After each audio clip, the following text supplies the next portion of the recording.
I think I just went to the bathroom in my pants a little bit. Holy cow, look at the size of that snake. Wow. The most dangerous job in the United States right here, folks. Wow, that is a very, very strong snake. Whoa!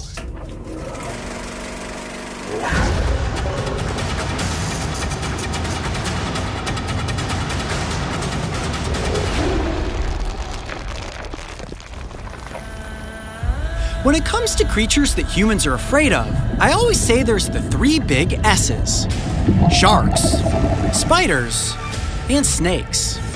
You're very unlikely to be attacked or bitten by these animals, yet unfortunate accidental encounters do happen. And in a worst-case scenario, a single bite could put your life on the line. Today we are visiting the Reptile Discovery Center, located in DeLand, Florida. Owned and operated by Carl Barden, this serpentarium is home to dozens of the world's most dangerous snakes, many of which are on display to educate the public. This location is also a med-toxin venom laboratory, and it's the dangerous work going on behind the scenes that is saving human lives. Ooh, venomous reptiles. Good morning, Carl. Coyote, how you doing? Welcome. Good. How are you? Thank you for coming. Mara? Good morning, Coyote. Welcome. Thank you guys so much for having me. This looks like the ultimate snake milking setup. This process is incredibly important. You guys are milking these snakes for the creation of antivenom. So tell us a little bit about this process. And I would classify this as arguably the most dangerous job in the United States at this point. But we never see it that way. We always think it's pretty well practiced. We do it so frequently. We handle 50 to 100 snakes a day, typically 4 or 5 days a week.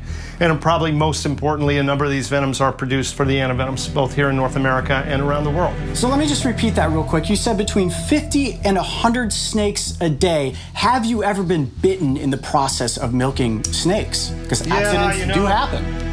We have about 500,000 venom extractions now, and every once in a while, right, he zigs and you zag and the whole thing goes bad. So I've had 11 snake bites in the last 27 years. Only 9 of those resulted in envenomation and actual hospital stays. We had 2 of those bites were dry. But then you'll see the work here at the table is close work, but it's really rehearsed and it's done very carefully and methodically. And so we like to think it can be done very safely. So the first snake that we're going to get out from this, you see there's these enclosures behind me. Now, let me ask you this question real quick. How many snakes total do you guys have on? We've got about 1,000 on site right now, about 500 on the venom line. Okay. The first snake that we're going to take a look at is the southern copperhead. And, oh, wow. Oh, my gosh, beautiful. And that's a big example of a southern. I was going to say. This is about the northern size. I mean, this is about as big as these guys get. And she's really a perfect example. That's a big copperhead. I was going to say, I've seen my fair share of copperheads. This is without question the biggest one I've ever seen. Wow. I'm going to pivot out, Mara, and let you get into position, and we are going to begin the milking process. Copperhead. Now, where would you rank the toxicity of the copperhead's venom as compared to a cottonmouth or a diamondback, right? So this is not necessarily a bite that's going to kill you. Typically, no. Typically, no. Copperhead venoms are not seen as especially toxic. Copperhead venom is extremely hemolytic, so hemorrhage and destroys blood cells and this kind of thing.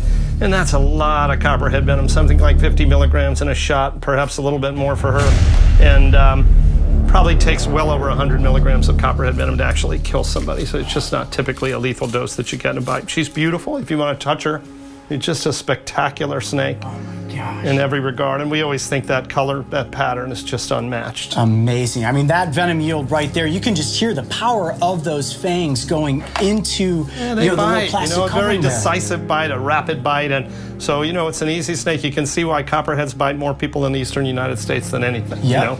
Wow. All right, we'll bring her back, put her away. Oh, that was fantastic. And that's just our first snake. You're ready. All right, this is it. I'm going to assist in the milking of a water moccasin. As soon as I give Carl the go-ahead, the snake is coming out, and then it's up to me to make sure that we get a good soft body press so that Carl's not bitten in the process of what this is. All right, Carl, are you set? Okay, here we go. Bring out the viper.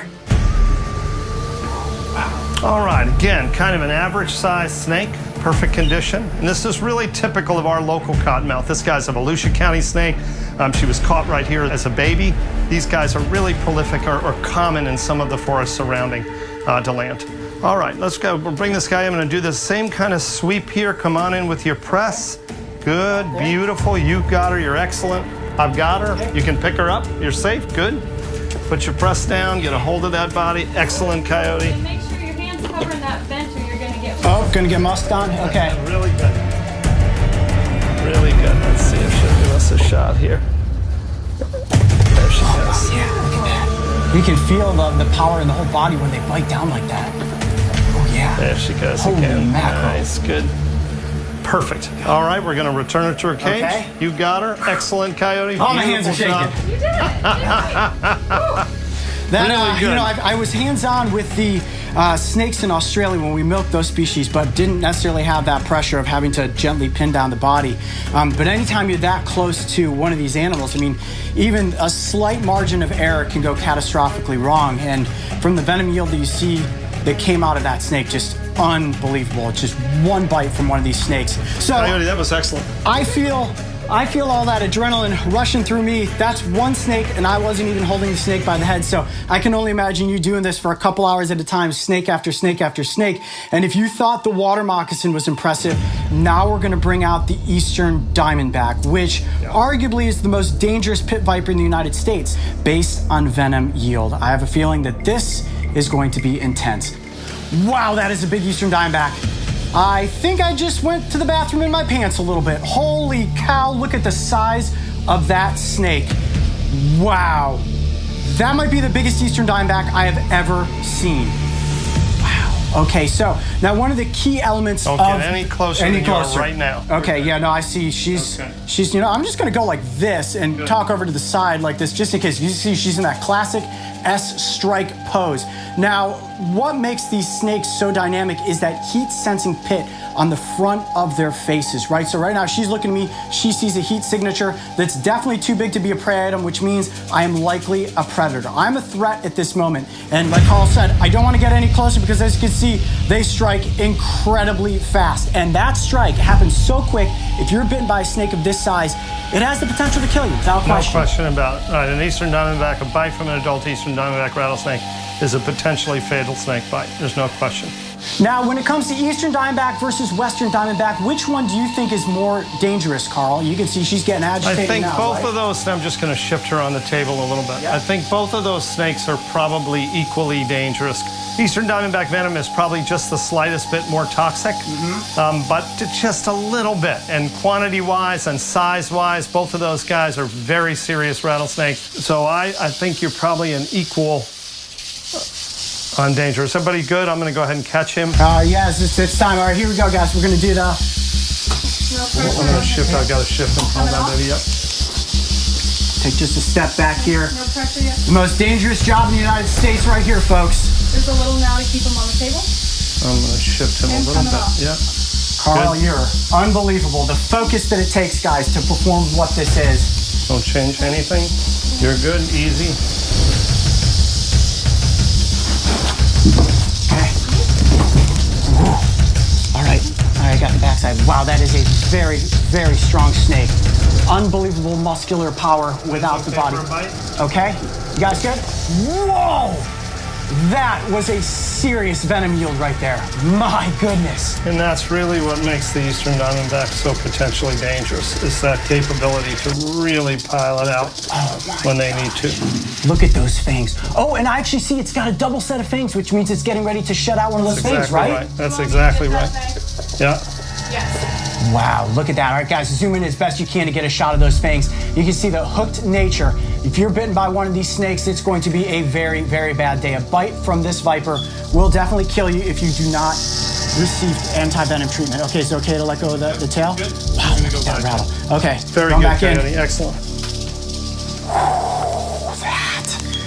That was intense. I mean, just being able to control a snake of that size on a table like that is a challenge. Wow, Carl, that was impressive, my friend. Holy mackerel.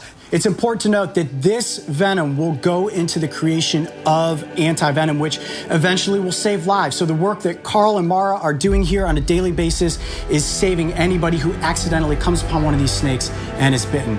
Carl, I'm going to give you a very dangerous handshake to say thank you for having us behind the scenes at the lab here today to milk snakes. This was unbelievable. I'm sure one venom-searing question that you all have is, what exactly happens when snake venom enters into the human body and reacts with its blood? Stay tuned, guys, because that episode is coming up next. I'm Coyote Peterson. Be brave. Stay wild. We'll see you on the next adventure. All right, Carl, I'm going to hand this off to you so that I don't drop it. That was crazy. Amazing job. Oh my gosh, I'm so stoked. Being bitten by an animal is one of the worst experiences most people can imagine. Yet no matter how careful you are, accidents can and do happen every year. In the United States, it is accurate to say that Carl and Mara are literally putting their own lives at risk to ensure that anyone who is bitten by a venomous snake has a fighting chance for survival. If you would like to visit the Reptile Discovery Center or learn more about their med toxin venom laboratories, make sure to visit the website and schedule your chance to see these snakes in action. Hey Coyote Pack, if you can't wait for the thrilling conclusion where we see how human blood matches up against pit viper venom, you can join memberships right now and see the episode before anyone else. And make sure to subscribe and click the notification bell so you can follow along with me and the crew on our next wild adventure.